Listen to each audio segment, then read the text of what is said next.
Hello, welcome to today's Hangout. Living with neighbors is a very nice thing, but living in harmony is even better.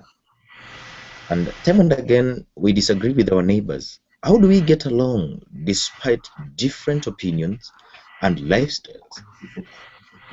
Uh, in today's Hangout for Peace, we will be talking to a friend about living with neighbors, and despite conflicts with them, still we have to live in harmony. Hi, Ronnie, good morning. Good morning, how are you? I'm fine.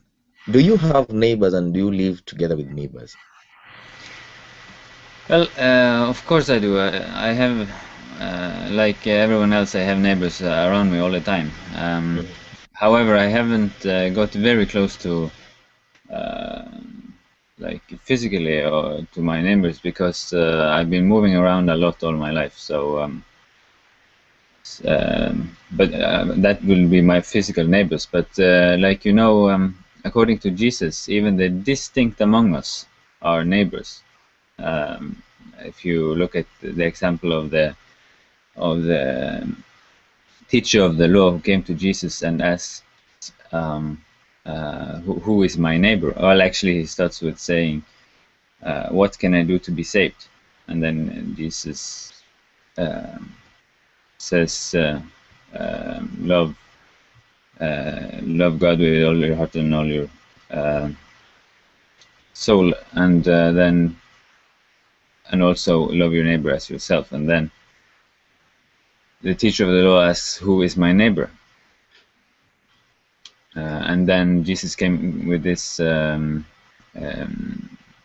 parable about the Good Samaritan, Mhm. which shows us that our neighbors are also those who are distinct among Mm. us, not our closest physical neighbors. Now, it is natural to differ with the neighbor because maybe of opinion, the lifestyle, and what have you.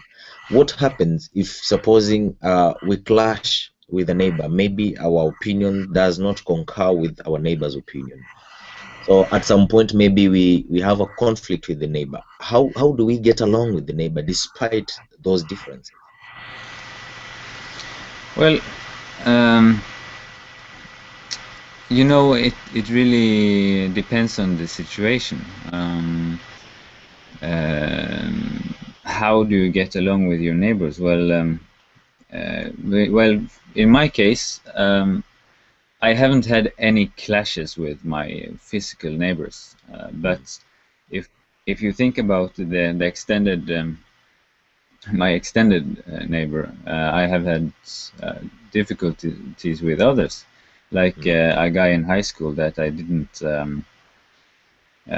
really didn't get along with, and it was not because of something he really did or something that really divided us. I think I just didn't like him, and he didn't like me. And why? Mostly because of ignorance, I think. Mm. So. So we never we never reconciled. Uh, Mm. that has been something that I have really regretted. It is painful to think about. Mm. Uh, it is. I still have bad conscience about it because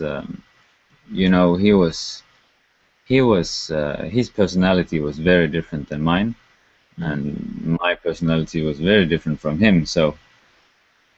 Um, and that is the reason for the dispute or the disputes that we had. Um, yeah. In such a case, Ronnie, now that you're saying that it's some when you think about it, it's kind of you feel you regret about it. How best can we try to solve our differences to achieve harmony with our neighbors? Well, I think it's connected with trying to understand or um, trying to love your neighbor, trying to understand your neighbor, and trying to sort of take another perspective.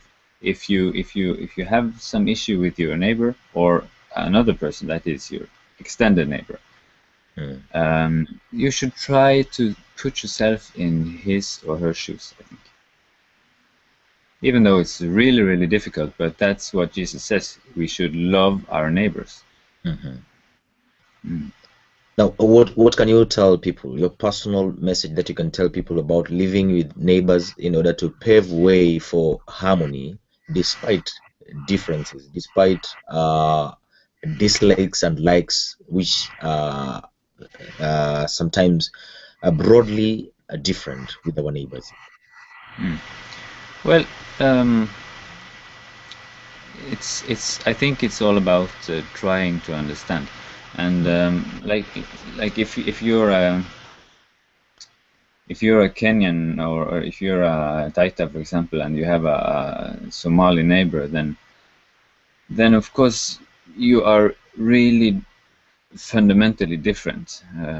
But trying to get out of your own thinking and start to think more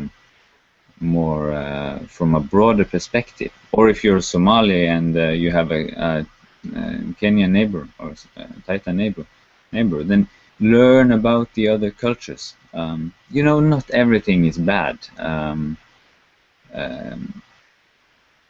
From my culture, I think, of course, I don't see many errors in my cultures. Well, I do, but other cultures see bad things about my culture. So, and of course, if you're a Taita, you might find or a Luo, you might find bad things about the other culture of your neighbor. But it's not really all bad, and especially when you understand why people do what they do, and that is why you need to try to find out. You need to try to get to know your neighbor in order to do that. Now, I want to thank you so much, Ronny, for your input in living in harmony with neighbors despite the conflicts. And I would ask you to try and, instead of regretting in your heart about the friend whom you hurt you in high school, try and forgive yourself so that you can be in a position to forgive him. Or maybe try and reach him if you can get him on Facebook or on phone and try to make peace with him. Thank you very much. I will, that I think that is what Jesus wants as well. So, thank you. Thank you. Now, if you really fulfill the royal law according to the scripture, you shall love your neighbor as yourself. You are doing well. We can get this in Galatians chapter 6, verse 1 and 2. Let's all try and live in harmony by loving our neighbors. Thank you so much for joining the Hangout for Peace today. Till next time, bye-bye.